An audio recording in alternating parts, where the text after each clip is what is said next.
Bienvenue, ravi de vous retrouver. Nous sommes en direct, comme chaque mardi à partir de 17h, pour parler santé pendant le ramadan. Si vous avez toujours pensé qu'à la maison vous êtes protégé, eh bien aujourd'hui, vous verrez le contraire. J'ai envie de dire malheureusement.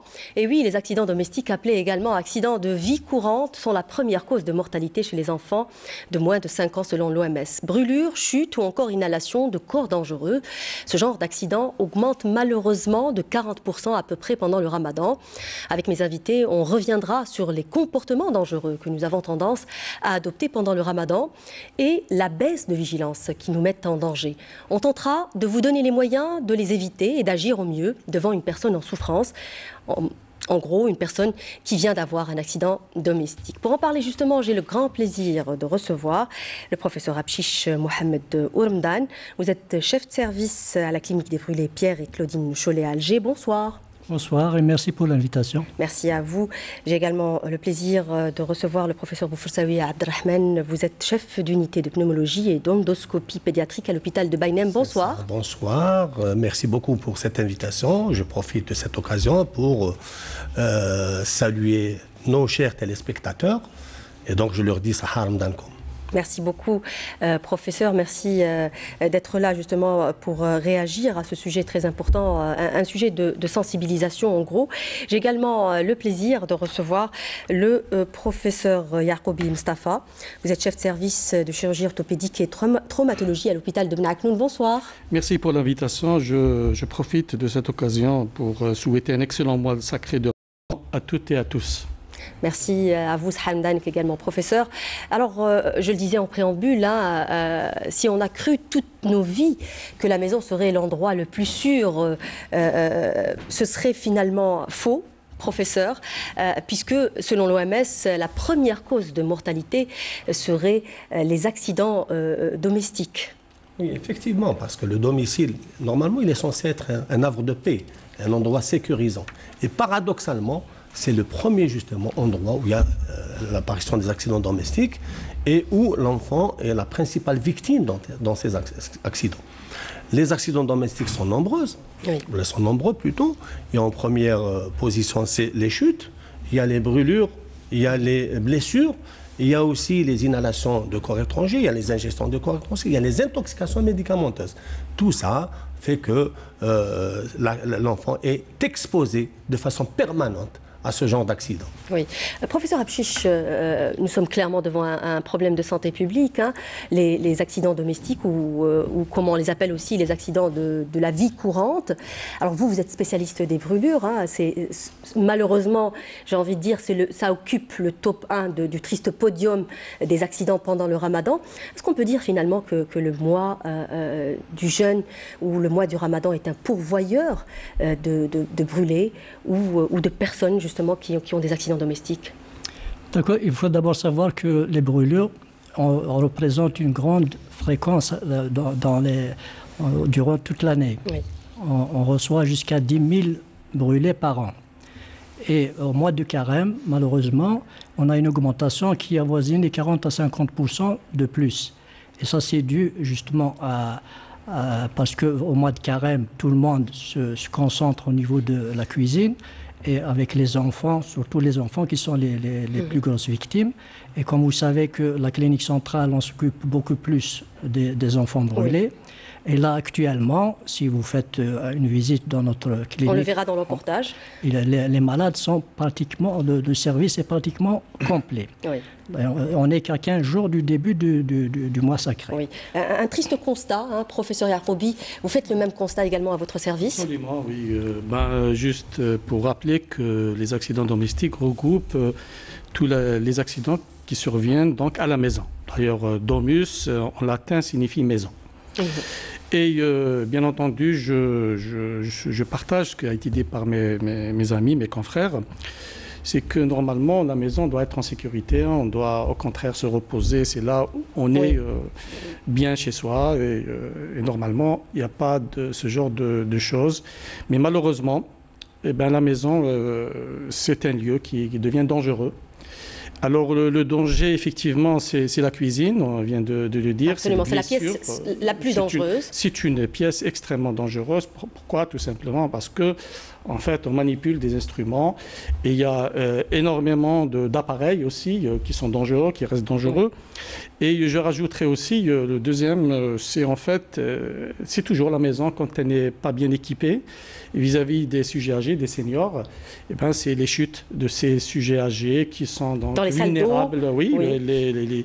Maintenant, on a cette habitude de mettre de la dalle de sol dans des endroits où il faut, au contraire, il faut qu'il y ait des choses... Des sols antidérapants. Oui, antidérapants et tout ça.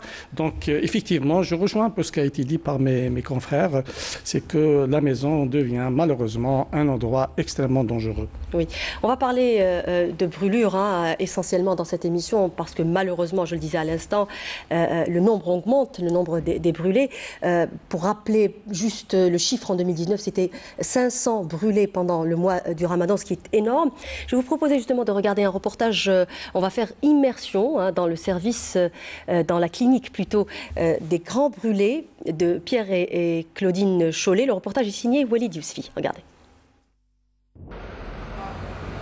Nous sommes dans la clinique des Grands Brûlés à Alger, en plein cœur de la capitale.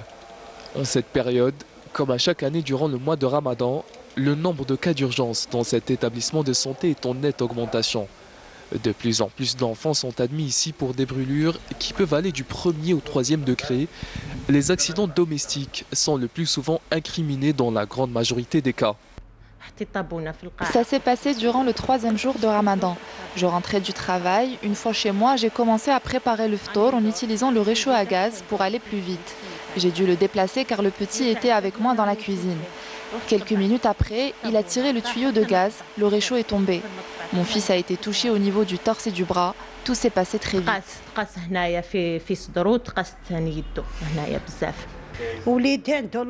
Mon fils est autiste, il est très actif. Ce jour-là, il était sorti pour jouer dehors, il avait caché un briquet dans sa poche. Quelques minutes plus tard, nous l'avons entendu crier. Ses vêtements étaient en feu, il était couvert de brûlures au niveau de ses jambes. Je m'appelle L'Khdari, j'ai 5 ans. Je me sens un peu mieux. Maintenant, je peux m'asseoir et m'allonger tout seul comme un grand. J'étais assise trop près du tagine quand mes vêtements ont commencé à prendre feu. Mon père m'a mis de l'eau pour réduire la douleur, puis m'a emmené à l'hôpital. Et ces accidents domestiques sont souvent dus à des brûlures par des liquides chauds. Parce que pendant le Ramadan, on utilise beaucoup de soupe, beaucoup de liquides, beaucoup de fritures. Donc ils sont brûlés soit très souvent à la soupe ou bien à l'huile et à l'eau chaude aussi. Et cela, ça donne des brûlures profondes et étendues qui nécessitent souvent l'hospitalisation. Dans de pareils cas d'urgence, il est primordial de garder son sang-froid et d'avoir les bons réflexes. La priorité, selon les spécialistes de la santé, sera de réduire les dégâts et d'atténuer les douleurs de l'enfant. Le premier réflexe, c'est bien sûr d'enlever l'agent causal. C'est-à-dire si un enfant tombe dans une bassine, il faut le retirer de la bassine parce que le temps d'exposition entraîne l'approfondissement des brûlures. Donc ce qu'il faut faire, c'est la mettre sous l'eau. Le premier réflexe à faire, c'est de refroidir la brûlure par l'eau et cela va entraîner une diminution de la profondeur, une diminution de la douleur. Il faut couvrir avec un linge propre et se présenter au service des urgences pour brûler. 1 voire 2 patients sont admis chaque jour dans la clinique Pierre et Claudine Chollet depuis le début du mois de Ramadan. Dans 80% des cas, il s'agit d'enfants âgés entre 1 et 4 ans. La vigilance est de mise. Alors les images parlent d'elles-mêmes, c'est un constat bien triste, celui que nous faisons ce soir malheureusement, et nous ne sommes qu'à la moitié du mois du Ramadan. Nous sommes justement réunis aujourd'hui peut-être pour tirer la sonnette d'alarme, dire qu'il faut faire attention, que ce n'arrive pas qu'aux autres. Professeur Rapchiche, vous faites beaucoup de campagnes de sensibilisation, mais on a l'impression finalement quand même que ça n'aboutit pas. Pourquoi ? Malheureusement, les gens pensent que ça n'arrive qu'aux autres. Alors que la brûlure, ce n'est pas une maladie, c'est un accident évitable. Qui est évitable. Et si on fait attention, donc la prévention primaire, c'est de ne pas se brûler. C'est-à-dire si on arrive à ne pas se brûler, on évite toutes les catastrophes qui peuvent survenir par la suite. Parce qu'il faut savoir qu'un brûlé est condamné à vie. Donc non seulement il risque de mourir dans les premières heures, voire la première semaine. C'est-à-dire c'est le pronostic vital qui est compromis. Le pronostic vital est très engagé dès le départ. Et même s'il survit après des greffes, après des hospitalisations qui peuvent durer des mois, il va garder toujours des séquelles, surtout les enfants. C'est des malades. Il y a des malades que j'ai suivis pendant une vingtaine d'années, jusqu'à la fin de la croissance. Parce que plus il grandit, plus il y aura des séquelles qui vont survenir, qu'il faut opérer au fur et à mesure. Je rappelle que vous êtes chirurgien plasticien. Chirurgien plasticien. Donc, la chirurgie réparatrice. La chirurgie réparatrice. Donc si on ne fait pas attention dès le départ, c'est tout un enchaînement de catastrophes en dehors des séquelles psychologiques dans l'environnement, etc., qui va garder toute sa vie.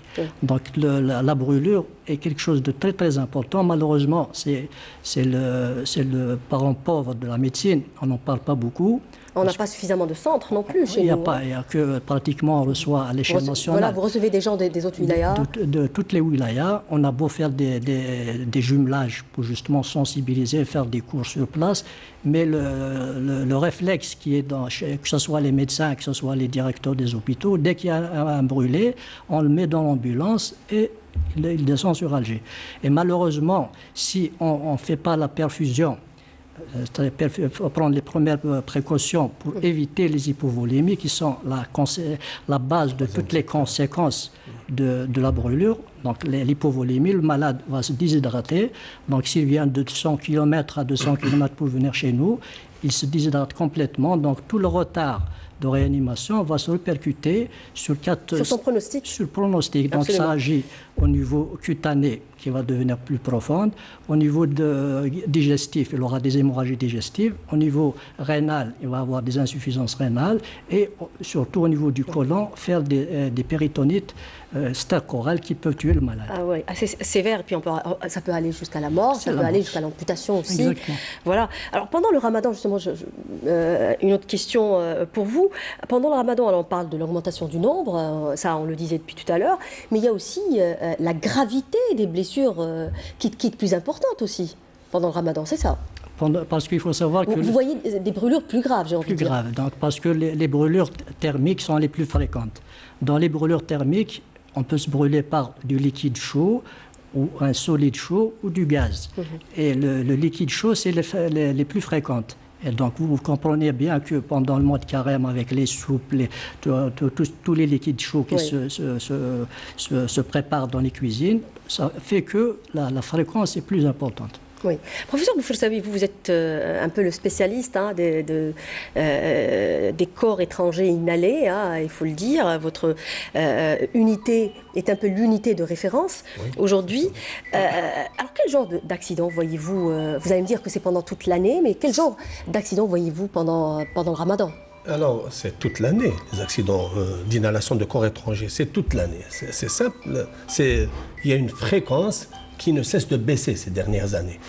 Bon, pendant le ramadan, on va dire que c'est la même fréquence pour nous.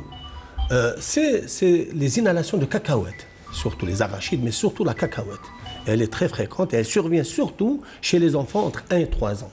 Pourquoi? Pour diverses raisons. L'enfant, à partir de 1 an, il commence à marcher, à découvrir. À découvrir tout ce qu'il trouve, le met dans sa bouche pour tester un petit peu le goût, la palpabilité de ces objets. Et à cet âge-là, les molaires ne sont pas assez mûrs pour faire une bonne mastication. Et donc facilement. Alors imaginez un enfant, d'ailleurs c'est ce qu'on voit le plus souvent, un enfant qui mange des cacahuètes ou autre chose, un végétal autre que la cacahuète, et qui est là, qui est en train de bouger, qui est en train de sauter, qui est en train de crier. Et tout. Et vite, il fait une inspiration profonde. Alors que normalement, quand on mange quelque chose, le végétal, il va au niveau de l'appareil digestif.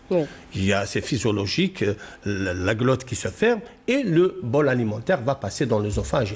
Mais si on fait une inspiration alors qu'on a quelque chose dans la bouche, on ouvre le larynx et il y a passage de cet aliment au niveau des bronches au lieu que ça va au niveau de l'appareil digestif. Et bien sûr, le premier symptôme que fait l'enfant, c'est ce qu'on appelle le syndrome de pénétration. C'est quoi le syndrome de pénétration? C'est un accès brusque de suffocation avec cyanose ou rougeur du visage. suivi par une toux d'expulsion. Parce que c'est réflexe. L'être humain, il est fait comme ça. Il ferme sa glotte à un moment, mais malheureusement, le corps étranger est passé, donc on a une cyanose. Deuxième chose, il fait une toux d'expulsion. Oui. Alors, ça nous arrive à tous, les adultes. Les adultes oui. Quand on inhale quelque chose, on fait un accès de toux et on expulse parce que notre toux est efficace. Oui. Mais chez l'enfant, la toux n'est pas efficace. Et donc, c'est à ce moment-là que commencent les problèmes. La détresse. Problèmes qui vont... Attendez, ça va de l'asphyxie aiguë, du décès sur place par asphyxie aiguë, ou bien sûr, si le corps étranger passe, surtout si on ne fait pas le diagnostic assez rapidement, il y a le corps étranger qui va... Vous avez reçu combien d'enfants depuis le début du Ramadan, professeur Boufassel? On en est à peu près à une cinquantaine d'enfants déjà. Parce que tous les jours, faites le compte, tous les jours, y compris les week-ends, tous les jours, nous avons 2 à 3 corps étrangers par jour. En moyenne, ça peut aller jusqu'à 4-5 par jour. Parce qu'il faut compter les jours des week-ends. Et vous faites le compte. Et ça ne baisse pas. Ça ne baisse pas. Tout ça, on va en reparler tout à l'heure. Vous pensez que c'est un problème d'inconscience, professeur? Parce qu'un enfant, comme vous disiez tout à l'heure, pour lui, la maison ou la cuisine est un terrain de jeu. Donc, c'est un peu la responsabilité des adultes de veiller sur les enfants. Bien sûr. Et on va en parler tout à l'heure pour les mesures de prévention. Il n'est pas possible maintenant de donner de la cacahuète à un enfant qui a 18 mois. Absolument. On a vu des enfants qui ont 9 mois à qui on a donné... Alors, quand on pose la question aux mamans, elles vous disent « Non, qui m'a cité, madame ?» Et elles vous disent « Non, il était avec son frère. Il a quel âge son frère? Il a 5 ans. » Est-ce qu'on peut avoir l'audace de laisser un enfant qui a 9 mois avec un enfant qui a 5 ans, qui lui-même a besoin d'être surveillé, absolument. Justement, puisque vous abordez l'âge, professeur, est-ce qu'il y a un âge qui est le plus, j'ai envie de dire, le plus dangereux chez les enfants, puisque vous êtes pédiatre? Alors, en matière d'inhalation de corps étranger, l'âge, c'est entre 1 et 3 ans. Dans toutes les séries mondiales, la fréquence, c'est entre 1 et 3 ans, pour les raisons que j'ai expliquées tout à l'heure. Oui. Mais ça concerne tous les enfants, parce que même chez les adolescents, il y a le problème des épingles à foulard. La fille, quand elle met son foulard, elle met l'épingle dans sa bouche et elle commence à rigoler, à parler et tout. Et ça lui arrive de l'inhaler? Bien sûr, bien sûr. Et c'est les plus dangereux, parce que ça peut aller jusqu'à la chirurgie. Et il y a aussi, chez les enfants scolarisés, les bouchons de stylo. Ils mettent le stylo dans leur bouche, ils sont un petit peu évasifs, ils tournent le stylo jusqu'à faire une inhalation. Détacher le bouchon et faire une inhalation. Professeur, oui, terminé. Donc, ça peut toucher tous les âges. Absolument. Bien sûr que la fréquence, elle est entre 1 et 3 ans. En fait, je vous ai posé peut-être cette question, peut-être parce que avant 5 ans ou avant 3 ans, c'est un peu l'âge où l'enfant est vraiment va vers la découverte. La découverte, il commence à marcher, il commence à ramper. C'est l'âge de la curiosité. Voilà, c'est l'âge de la curiosité. Il essaie de découvrir le monde qui est autour de lui. Donc tout ce qu'il trouve, il le met dans la bouche d'abord pour voir quel est son goût, quelle est sa palpabilité, Et donc, facilement, l'accident arrive. Oui. Professeur Yacoubi, est-ce qu'on peut dire la même chose sur votre service? Est-ce que vous voyez, on en parlait tout à l'heure en préparant cette émission, justement, en briefing. Vous disiez justement que vous avez vu déjà, depuis le début du Ramadan, beaucoup de cas de personnes qui ont eu des accidents domestiques, notamment un enfant qui s'est carrément mis les doigts dans un hachoir. C'est regrettable, mais il faut le dire. Il faut le dire, et bien entendu, moi, je vous dis que cette période-là, c'est en fait le mois sacré du Ramadan qui, normalement... un mois de piété et de sérénité. Comme on dit, oui, absolument. Sérénité, surtout. Il faut incriminer les causes. Il faut ressortir les causes, entre autres l'effet de fatigue, l'empressement. D'ailleurs, vous devez être d'accord avec moi, c'est la demi-heure et à 1 heure avant le ftor. Parce qu'il y a cet empressement, il y a la somnolence et la baisse de vigilance et tout ça. Tout ça, ce sont des facteurs favorisant, négativement parlant, bien entendu, que les enfants ne sont pas dans une, comment dire, de la maison qui devait être sécurisée. Ils sont livrés à eux-mêmes et ils touchent à tout. Et là, bien entendu, ça c'est sûr. Et pourquoi je parle de la cuisine pendant le mois sacré du Ramadan? Parce qu'on fait sortir énormément d'appareils électroménagers, les broyeurs, on fait tout en même temps. Voilà, en même temps, et on les laisse parce qu'on a envie de tout faire. Apporter des enfants. Et variation des plats. On les laisse brancher. Oui, on les laisse brancher parce qu'on doit passer d'un truc à un autre, donc on n'a pas le temps. Et là, les enfants touchent à tout. Et je vous raconte tout simplement un enfant qui s'est pratiquement broyé les 3 doigts. Et tout simplement, il a mis sa main. C'est horrible, ça. La machine... Est-ce que ça peut aller jusqu'à l'amputation? Oui, c'est des amputations. Malheureusement, ce n'est pas des choses qu'on peut réparer. Quand c'est broyé, on peut réparer peut-être éventuellement des amputations partielles, on peut remettre, il y a la microchirurgie qui peut intervenir, mais quand c'est broyé, quand vous avez un hachoir qui fait la même chose pour la viande, c'est exactement la même chose. À ce moment-là, je ne pense pas que les miracles, à ce moment-là... Vous voyez beaucoup d'enfants ou vous voyez tous les âges? Oui, les enfants, en fait, souvent, donc tout ce qui est en rapport avec plaies, en collaboration avec nos amis et nos collègues de la chirurgie infantile, la chirurgie pédiatrique, quand il s'agit comme ça des cas un peu compliqués où il faut intervenir, surtout au niveau de la main. Alors je rajoutais quelque chose, c'est que les enfants aussi, parce qu'ils touchent à tout, attention à la main qu'on met dans les prises. Non, pas les prises, je parle des portes. Ah oui. En fait, les amputations des doigts chez les enfants, c'est pareil aussi. Moi, je rajouterais quelque chose de beaucoup plus important, en fait, parce qu'on parlait de brûlures. Je rejoins un peu ce qui a été dit par mon confrère. C'est que les brûlures, il y a des séquelles d'ordre appareil locomoteur. Quand il y a un enfant qui se brûle les membres supérieurs et les membres inférieurs, il y a des rétractions. Vous imaginez quand il y a des rétractions, les doigts, s'ils sont rétractés, on ne peut pas les bouger. C'est le pronostic fonctionnel. La rétraction... Oui, c'est le pronostic fonctionnel qui est altéré. Comme je fais beaucoup la chirurgie de la main, membre supérieur, donc j'en ai opéré des rétractions en collaboration avec l'équipe de la clinique centrale, également des gens de Douira.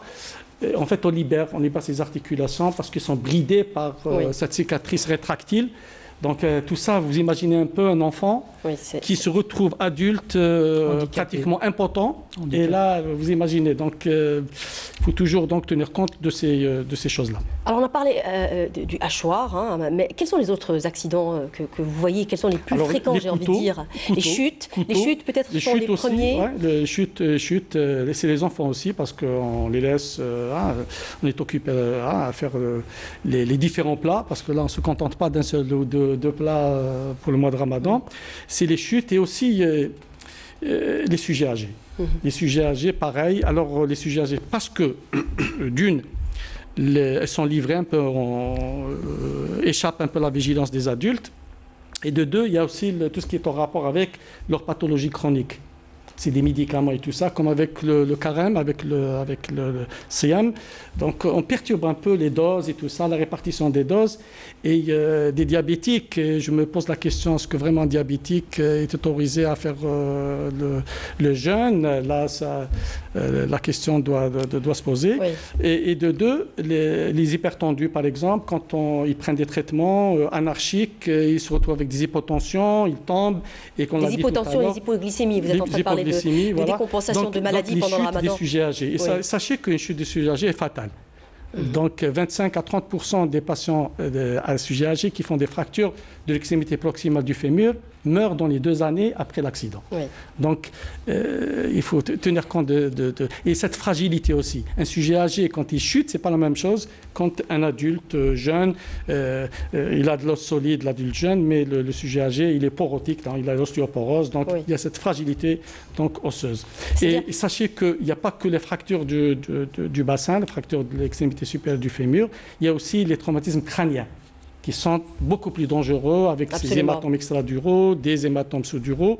Donc voilà, donc tout ça, ça fait partie un peu de ce En fait, on laisse un peu les choses... Vous avez mis le doigt en fait sur un point très important qu'on a développé déjà dans l'une des émissions, justement, c'est celui de consulter son médecin avant de jeûner. Absolument. Et si le jeûne est déconseillé pour ces personnes, mieux vaut l'éviter parce que les conséquences peuvent être non seulement la décompensation de la maladie, mais peuvent être très graves, puisque vous dites que les chutes peuvent aller jusqu'au traumatisme crânien. Je donne un chiffre, si vous permettez. Oui, moi, j'ai actuellement 15 jours, c'est ça, 15 jours du mois de Ramadan. Oui. On a pratiquement 25% de plus de ces sujets âgés qui se fracturent. Oui, une augmentation de 25%. Augmentation de 25%. Oui. Parlons de l'enfant, justement. Et en plus de ça, je rajouterai quelque chose d'autre, c'est que souvent, c'est des sujets âgés en décompensation de leur tard. Ça veut dire qu'on ne peut même pas les opérer en urgence, parce qu'il faut les préparer et tout ça, vous imaginez un peu. Donc, il y a un cumul de malades, il y a aussi des risques qu'on prend pour... J'espère que le message est transmis. La précision que je veux donner par rapport à l'enfant, justement par rapport à ces accidents, c'est des enfants qui sont en bonne santé, dans la plupart du temps, ils sont indemnes de toute pathologie. Imaginez parfois, la famille, elle a un seul enfant. Un enfant, la maman, elle a un seul enfant. Et du jour au lendemain, tout bascule dans sa vie, dans la vie de l'enfant, mais aussi dans la vie on voyait dans le reportage des parents. Il y a eu beaucoup de divorces par rapport à ça. Il y a eu beaucoup de problèmes familiaux. Justement, j'ai envie de parler d'un point qui s'apparente un peu, enfin, qui complète votre idée, professeur Boufelsaoui. Professeur Abchiche, je disais tout à l'heure, vous le disiez d'ailleurs, que le ramadan est un pourvoyeur d'accidents domestiques. Mais en finalité, ce n'est pas vraiment le ramadan ou le jeûne, mais plutôt le poids culturel de cet événement qui est le ramadan, c'est-à-dire le fait de se sentir dans l'obligation de préparer chaque soir des plats, le fait de devoir tout poser chaud et en même temps ce stress et cet état d'urgence aussi dans lequel sont les mamans et les familles. Malheureusement, le mois de carême, c'est le mois où on pense plus à la cuisine qu'à faire le carême. Ça devient un mois pour manger, non pas un mois pour jeûner. Toutes les chaînes de télévision ne parlent que de mets, qu'est-ce qu'il faut faire, etc. Tout le monde donc on crée cette frénésie à la bouffe, je m'excuse du terme. Et là, donc, on la nourrit. On la nourrit. Donc, juste avant le adhan, c'est tout le monde. Il faut faire 5-6 plats. Il faut que ça soit prêt à la minute près. Tout le monde, les enfants viennent pour donner un coup de main à leur maman, etc. Il y a la tabouna, le fameux réchaud pour faire la galette. Et toute cette... ça, c'est un point très important, le tabouna, comme vous dites. Ça, on voit des trucs terribles. Donc là, tout le monde met 90% des familles algériennes en ont. Et c'est le premier objet qui est incriminé dans les brûlures pendant le ramadan. Exactement. Oui. Donc, parce que le tabouna, non seulement on le met par terre, on le met dans les cuisines, l'enfant il est reculant, il peut tomber dessus, ça peut prendre la flamme, peut prendre dans les vêtements. Oui. C'est catastrophique. Donc le moment fatidique, c'est juste, comme l'a dit notre ami Yacoubi, c'est juste avant la rupture, l'empressement. Tout le monde est pressé, il faut poser la table à temps, très chaud comme vous avez dit, il faut que tout soit chaud au même moment, au même endroit. Et là, un petit incident de rien du tout peut donner des catastrophes. Quel genre d'accident vous voyez? Alors vous dites que c'est juste avant le ftour ou juste après le ftour. Dites-nous un peu quel genre de brûlure vous voyez. Les brûlures, je l'ai dit tout à l'heure, c'est surtout par ébouillantement. Donc c'est des brûlures thermiques. C'est avec des liquides généralement. Avec des liquides chauds, c'est les plus fréquents. Plus surviennent les brûlures par solide chaud, soit un repas, c'est les trucs qui un solide qui est chaud. Puis surviennent les brûlures par flamme. C'est ce qu'on a dit tout à l'heure pour la tabouna, etc. Oui. D'accord. Alors, professeur Boufelsaoui, alors les nourrissons aussi sont concernés par les... Oui, les nourrissons aussi, parce qu'on dit nourrisson en pédiatrie, c'est un âge jusqu'à 24 mois. Donc j'ai dit tout à l'heure que la fréquence des accidents domestiques, enfin des inhalations de corps étrangers, c'est entre 1 et 3 ans. J'ouvre une parenthèse pour dire que les accidents domestiques, c'est la première cause de mortalité chez l'enfant de moins de 5 ans. Ça a été dit partout. Alors, le plus jeune enfant qu'on a eu, il avait 5 mois. 5 mois, et c'est arrivé pendant le mois de Ramadan, justement, on lui donne shorba, 5 mois, avec des bouts d'os de poulet. Et il a fait une inhalation de corps étranger au niveau du larynx. Et on a eu des difficultés, beaucoup de difficultés à extraire ce corps étranger. Oui. Parce que c'est le jeune âge, parce qu'il y a la part de l'anesthésie. On introduit des outils solides avec des pinces en fer. Ce n'est pas une mince affaire. C'est pas une mince affaire. Moi, je pense que les gens devraient avoir des réactions quand même raisonnées. Plus responsables, surtout. Et faire beaucoup plus de prévention. Alors la prévention, justement, on a une part de responsabilité. Et par ce biais-là, je vous remercie de nous avoir invités. Parce que parmi des actions de prévention, il y a justement l'implication des médias lourds. Absolument, oui. Alors, on a dit en gros que la véritable problématique, c'est cet état d'urgence, hein, puisque la plupart des accidents arrivent et surviennent juste avant le ftour, ou au moment du suhour aussi. On n'en a pas parlé, mais ça aussi, c'est dit. Alors, il y a aussi un autre facteur qui est incriminé, c'est la fatigue, hein, et le manque de vigilance. Ben, là, ça rentre dans le cadre des somnolences. Vous savez tous, par exemple, les accidents de la circulation. Quand il s'agit des accidents qu'on voit surtout la nuit et tout ça, le premier... le taux d'accidentologie est multiplié par 2 pendant le ramadan. Pendant le ramadan. Oui. Donc, pareil, c'est la même chose. Et on a besoin de dormir. Et excusez-moi, dormir la nuit. Bien sûr. On sait tous que la nuit, il y a toute une physiologie qui fonctionne. Il y a des hormones qui fonctionnent la nuit, parce que c'est comme ça, c'est la nuit. On n'a pas le droit d'inverser. On voit maintenant les gens qui veillent jusqu'à 3h, 4h du matin, ils attendent suhour pour dormir. Pour moi, ce n'est pas dormir, absolument. Ça n'a rien à voir. La nuit est faite pour dormir. Donc là, c'est très, très important. Oui. C'est le manque de vigilance, et vous le savez tous.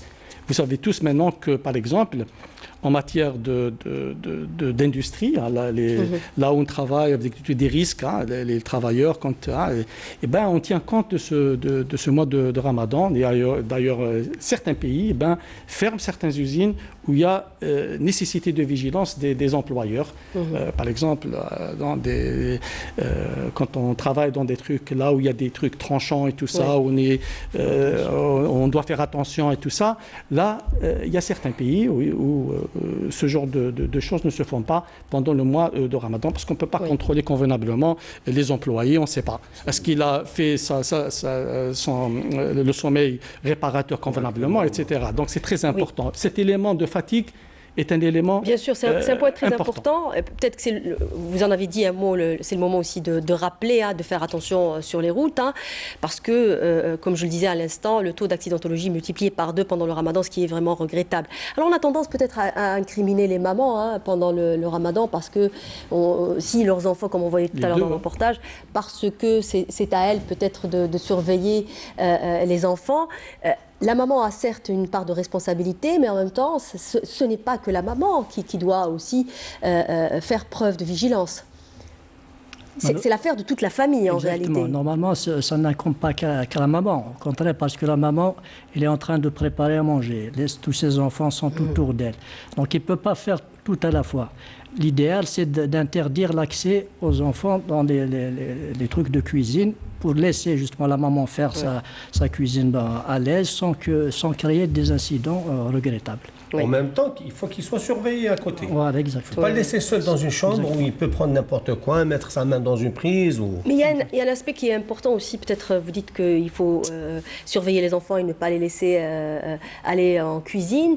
Mais j'ai envie de poser une question aussi toute bête peut-être, mais est-ce que ces personnes, si elles ont leurs enfants aussi autour d'elles en cuisine, c'est parce qu'il y a un souci de promiscuité généralement? C'est le profil des personnes que vous voyez, professeur Apchiche? La promiscuité, déjà, on a vécu beaucoup de problèmes avec la pandémie, quand il y a eu le couvre-feu. Donc là, les chiffres ont augmenté, parce que là, les gens ne sortent pas. Et le problème de la cuisine, comme en général, c'est des cuisines qui sont très réduites, avec le nombre, donc tous les membres de la famille pratiquement qui sont à l'intérieur pour aider à faire tous les mets qui se préparent pour le dîner. C'est ce qui aggrave et ce qui fait que les accidents sont plus accentués, quoi. Oui. Professeur Boufarsaoui, quels sont les premiers gestes à avoir devant un enfant qui suffoque? Alors, le premier geste à faire, justement, ça dépend de l'état de l'enfant. il a fait une suffocation, c'est le mot qu'on retire des mamans, quand il fait une suffocation avec une bloc-pneu, la respiration est bloquée. Il y a deux choses qu'on peut faire, tout dépend de l'âge. Il y a des manœuvres qu'on fait, des manœuvres externes. Il y a la manœuvre chez l'enfant de moins de 1 an, c'est la manœuvre de Moffenson. On retourne l'enfant sur son ventre et on lui fait des tapes au niveau du dos, 5 tapes. Et puis on vérifie s'il a expulsé le corps étranger qu'on enlève.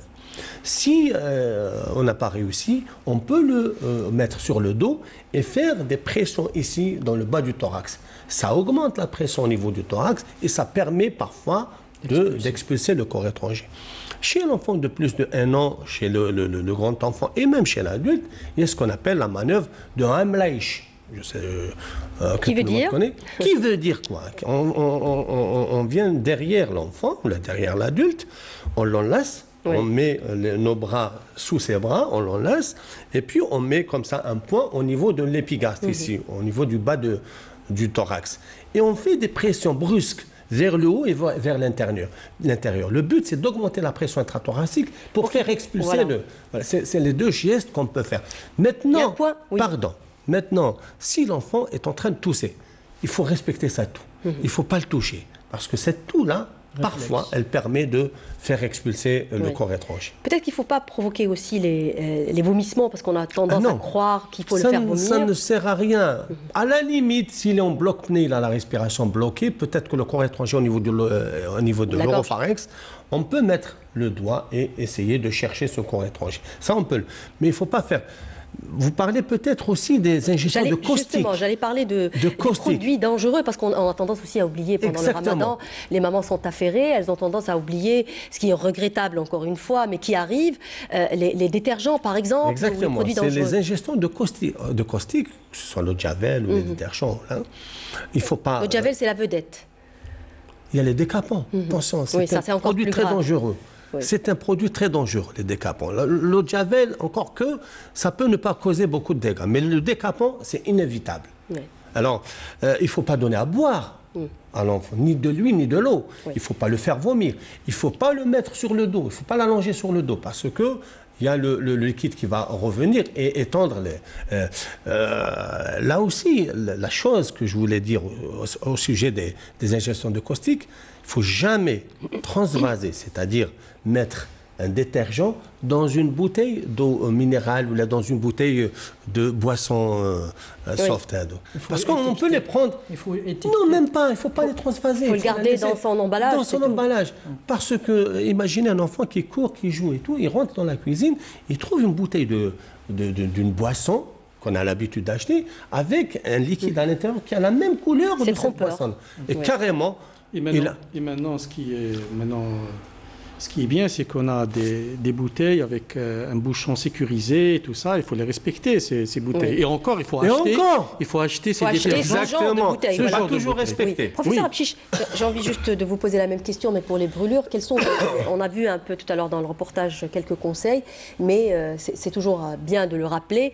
Quels sont les premiers réflexes qu'on doit avoir devant une personne brûlée? Donc, quand on est devant un brûlé, il ne faut pas paniquer. Il y a des gestes simples à faire. C'est comme on l'a dit dans le reportage, c'est d'enlever déjà le brûlé de la source de la chaleur, de le déshabiller et de le mettre sous l'eau. Il faut retenir, c'est la règle de 3 x 15. Donc c'est facile à retenir. Donc il faut déshabiller l'enfant, le mettre sous une source d'eau, soit une douche ou un robinet, à 15 cm de la source. Et l'eau ne doit pas être froide, ne doit pas être chaude. Elle doit être à 15 degrés pendant 15 minutes. Donc en réalisant ces gestes, on diminue la profondeur et on refroidit un peu la brûlure.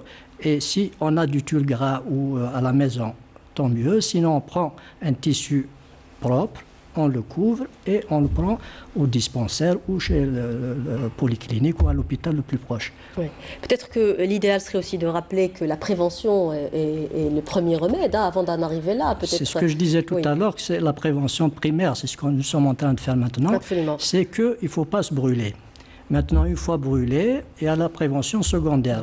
Quels sont les gestes que le médecin doit faire à l'urgence? Quand est-ce qu'il faut hospitaliser le malade? Quand est-ce qu'il faut le suivre à titre externe, etc.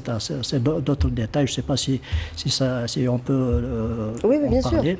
Donc, une fois que le malade arrive à l'hôpital, donc le médecin va juger de la superficie de la brûlure, de la profondeur, et selon sa superficie, quand ça dépasse 10% chez l'enfant, le malade est en danger. Il faut l'hospitaliser, justement parce qu'il perd beaucoup de liquide. Oui. Donc, avoir le réflexe de le piquer, d'avoir une voie d'abord pour rétablir sa volémie. Parce que j'ai dit tout à l'heure que l'hypovolémie, c'est la cause de toutes les complications que j'ai citées tout à l'heure. Donc, 10% chez l'enfant et 20% chez l'adulte. Et faire des pansements, donc toute brûlure superficielle, cicatrise au bout de maximum jusqu'à 3 semaines. Au-delà de 3 semaines, on est obligé de faire des greffes cutanées. Il consiste à prélever des fragments de peau saine qu'on va greffer sur le malade. Et ça dure comme ça pendant 3 mois. Une fois tout est cicatrisé, le brûlé n'est pas sorti de l'auberge. Commence une autre phase. Donc il y a la phase initiale, c'est la phase vitale. Il ne faut pas qu'il meure. Oui. La deuxième phase, c'est la phase infectieuse. Il peut mourir d'un problème infectieux. Et la troisième phase, c'est la phase séquelaire. Donc, une fois qu'il est sorti de l'hôpital, il y a des malades que j'ai suivis pendant 20 ans, 21 ans. Pendant des années, oui. Des années, on suit avec des vêtements, etc., etc. Donc, vous voyez que toute sa vie est bouleversée. Change, oui. Il y a un impact psychologique. Psychologique important. Il y a des malades qui se brûlent au niveau du cuir chevelu, ils perdent ses cheveux, on les opère après. Il y a des séquelles, comme il a parlé, professeur Yacoubi, il y a des séquelles qu'il faut libérer. Ça nous change la vie, en fait. C'est vraiment un bouleversement fatal à cause d'une petite inattention qui détruit tout l'avenir de l'enfant. Oui. Même s'il est guéri par la suite, les séquelles psychologiques restent à vie. Professeur Yacoubi, quels sont les... J'avais envie de dire que finalement, on parle beaucoup du ramadan et tout. Le ramadan, vous le disiez tout à l'heure, vous disiez un mot. Est-ce que finalement, tout ce qu'on voit aujourd'hui comme accident domestique ne découlerait pas d'une mauvaise compréhension, tout simplement, du jeûne? Oui, absolument. Absolument. Bon, vous l'avez bien précisé tout à l'heure, c'est que quand on a des pathologies chroniques, on a nos médecins, on est suivi. Il faut... le meilleur conseil donné, c'est le médecin. Et le médecin, si vous dit que vous n'êtes pas autorisé à jeûner, je ne vois pas où est le problème. Au contraire. C'est bien de jeûner quand on a la bonne santé et quand ça se passe très, très bien. Absolument. Ça devient un truc important. Et je rajouterai la deuxième chose, c'est que même, disons qu'il y a certaines pathologies qui autorisent le jeûne. Et si on a des médicaments, il ne faut pas les prendre anarchiquement. On a un médecin, il faut qu'il nous un peu rétablit une posologie qui est compatible avec le jeûne. C'est très important. Parce qu'une hypoglycémie, c'est mortel. On a vu des cas d'hypoglycémie où c'est une fraction de seconde qu'on perd comme ça des êtres chers à cause de cette mauvaise manipulation de l'insuline. Et bien entendu aussi le jeûne aussi, on se force à faire le jeûne.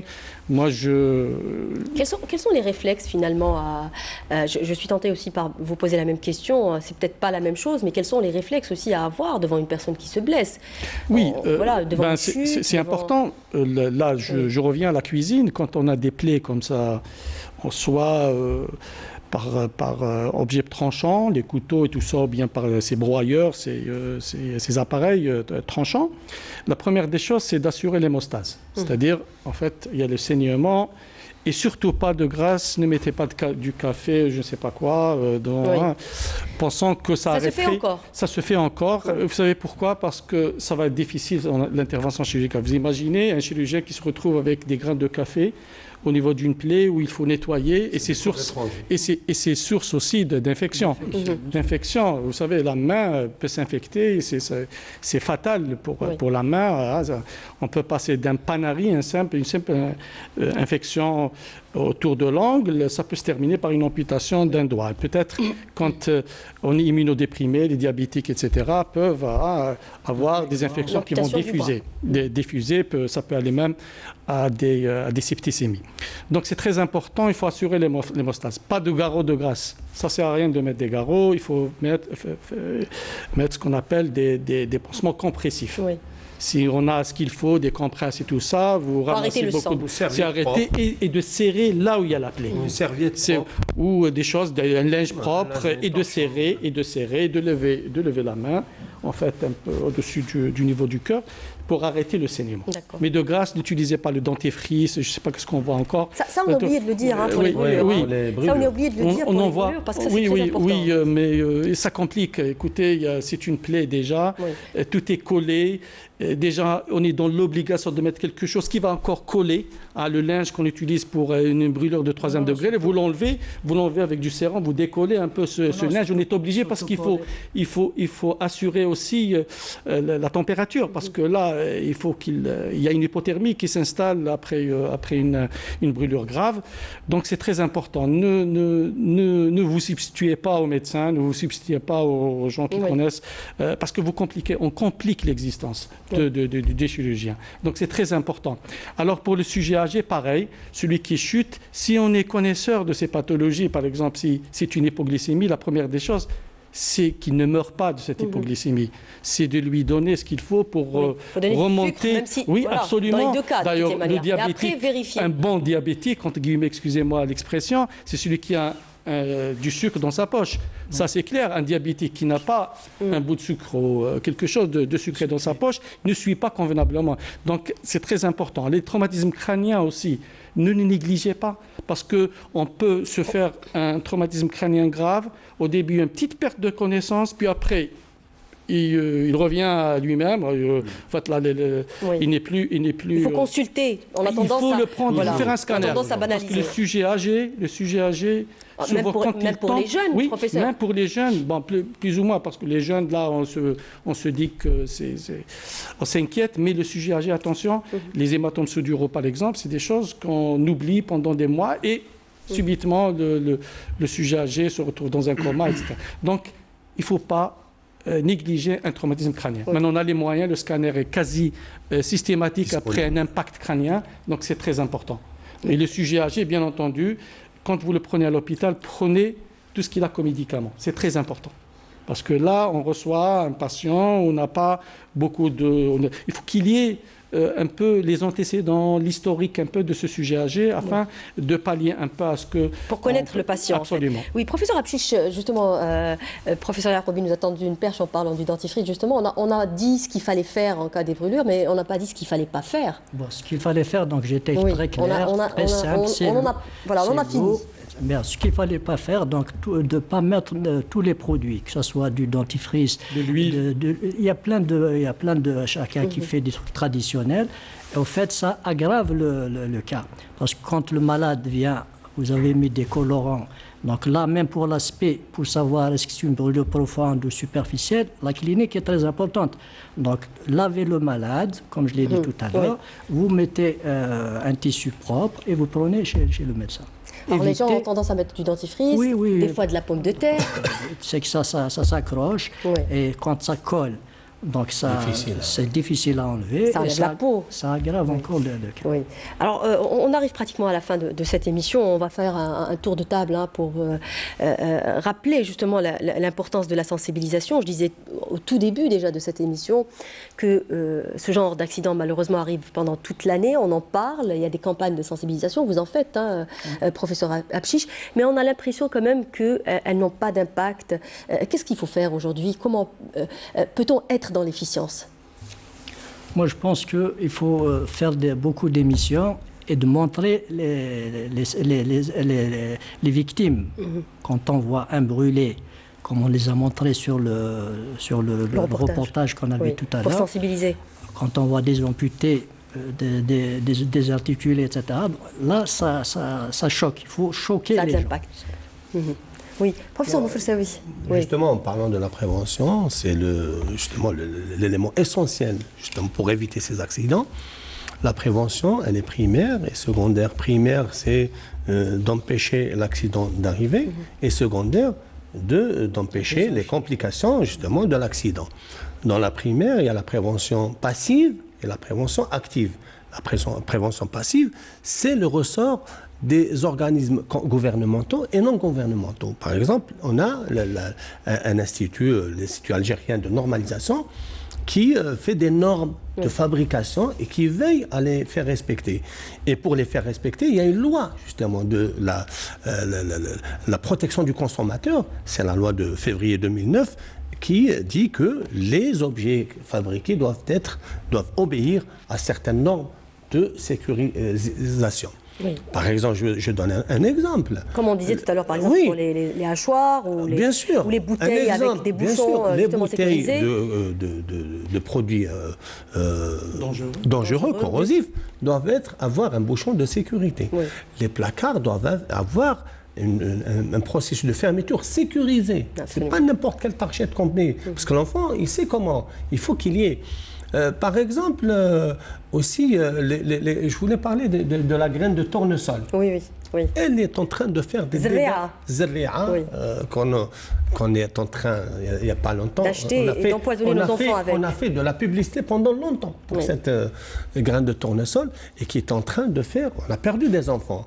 On a perdu une fillette âgée de 13 ans parce qu'elle a mangé. Elle a inhalé. Elle a mangé, donc elle a inhalé la graine de tournesol. Et donc on devrait peut-être mettre dans des sacs, par exemple, là aussi, cet objet-là est interdit avant l'âge de tel. La cacahuète, elle est interdite avant l'âge de 6 ans. Toutes les arachides.